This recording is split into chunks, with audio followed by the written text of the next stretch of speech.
I have a wonderful story which I share of my friends in a vineyard in the west of Norway. And there was a girl in their church who'd been to one of their healing classes, because the beauty of the vineyard, the thing that we loved at the very beginning, was that we were told that we could learn to do this. We could learn to do it. Jesus taught his disciples. Then he let them do it. He watched them. He sent them out. We can do this. We can train our people to become increasingly proficient at caring for the sick and praying for healing. So this girl had been to one of their little groups, and she wrote this. She said, I was on my way home from Bible school, and as I got on the bus, I noticed a girl there that I hadn't seen in over 10 years. I didn't know what to say to her, but she made room for me beside her, and I thought I'd better sit down by her. She had a baby, and so I said to her, is it fun to have a baby? And she said, no. And I thought to myself, I'm reading this verbatim, it's so sweet. I thought to myself, I should never have asked her that question, and I should never have taken this seat.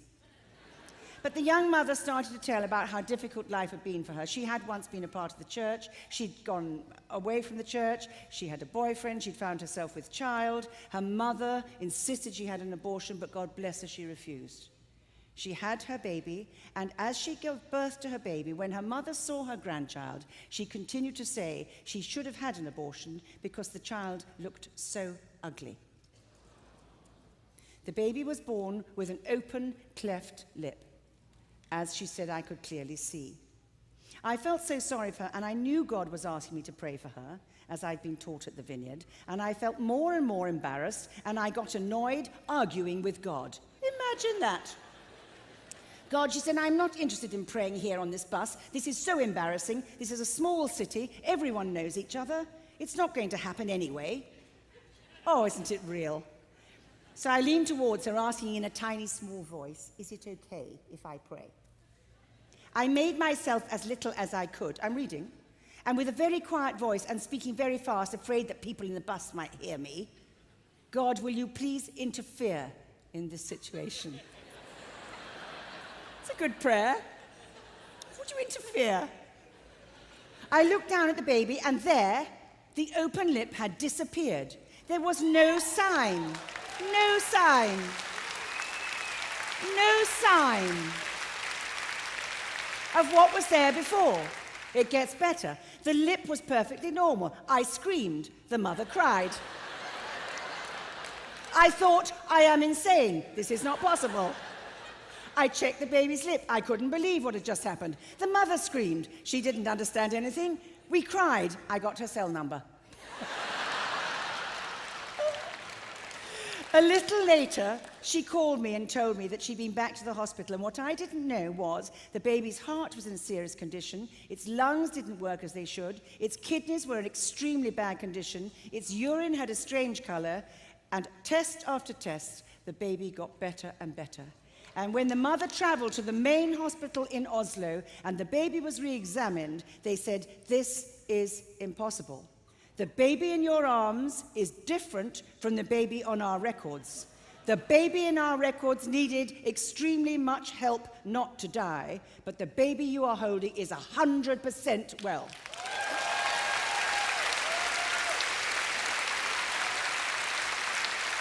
And why I love that story and why I tell it, she was so ordinary. She was so shy. She was so frightened, she was so unsure, her faith was so low, but because she loved Jesus, she obeyed his commandments, and God came in and did the rest. It's a wonderful thing, a wonderful thing. We know of two remarkable young women who are pediatric doctors, and they have started a work among children in a very, very impoverished area of India, in Orissa. And recently, they had terrible rains. They've actually planted a church by mistake. So many people are coming to Jesus, and they all want to be part of the vineyard, that they found themselves leading a vineyard almost without trying. I mean, it's amazing what's going on there. However, one of the ways their compassion was demonstrated was recently there was so much rain and so much flooding that they were the ones who went to all the homes around the compound and around the area to offer help and assistance because they were the only two who could swim. They swam. They swam. And they took the help that those people needed. We have a church in the northwest of Ireland, Causeway Coast Vineyard. Just over 2,500 people came to faith there in 2014, and 1,300 more this year. In the streets, in the schools, in the workplaces, in the local town. And the pastor was asked, is this revival? You could be forgiven for asking. And he said, no, but it is what happens when Christians do what Christians are supposed to do.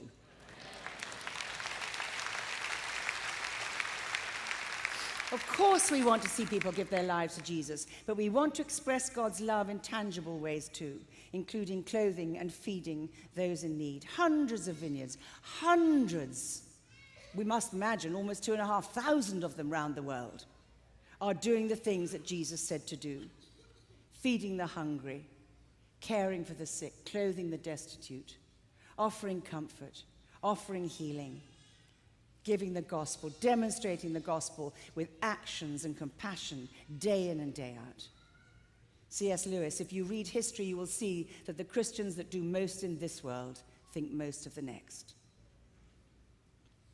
And one more, just one more of the distinctives. One could go on and on and on all night. In fact, I easily could. However, I am constrained. But don't we love this? Don't we love this one? Everyone gets to play. Everyone gets to do this. We're all in this together. We are all in this together. The Lord will change the face of the earth in our generation through the vineyard because we are all in this together. We all do this stuff. We love it. We love it. We all get to play.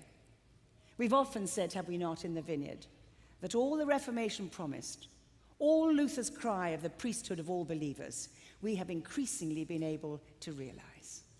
We are a priesthood of believers. We do not have an elite. We really do not. Everyone can do the works of Jesus. We really do seek to demonstrate that priesthood. John and Carol Wimber, I'm sure many of you will know, were originally converted and discipled in the Quaker Church, where everyone ministered, men and women, old and young, where the authority of the believer was everything. And somewhere deep, deep, deep, deep down in our roots, I think that has taken. When it comes to equipping the saints for works of ministry, we believe, do we not, that we all get to do this. Men and women in equal measure. Old and young, regardless of gender or race or educational accomplishment or sociological or cultural background, we all get to do this. One of the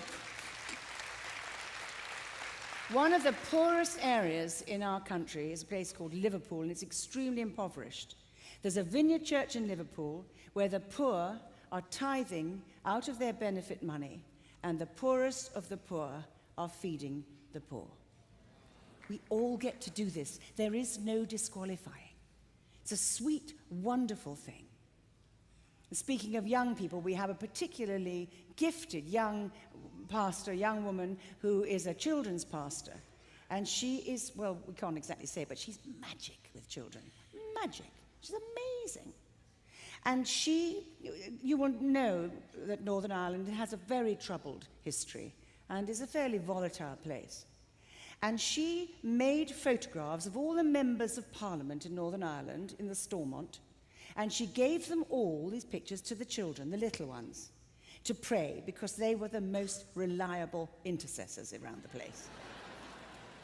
So these little ones started to pray for their leaders and for the people in authority in Stormont.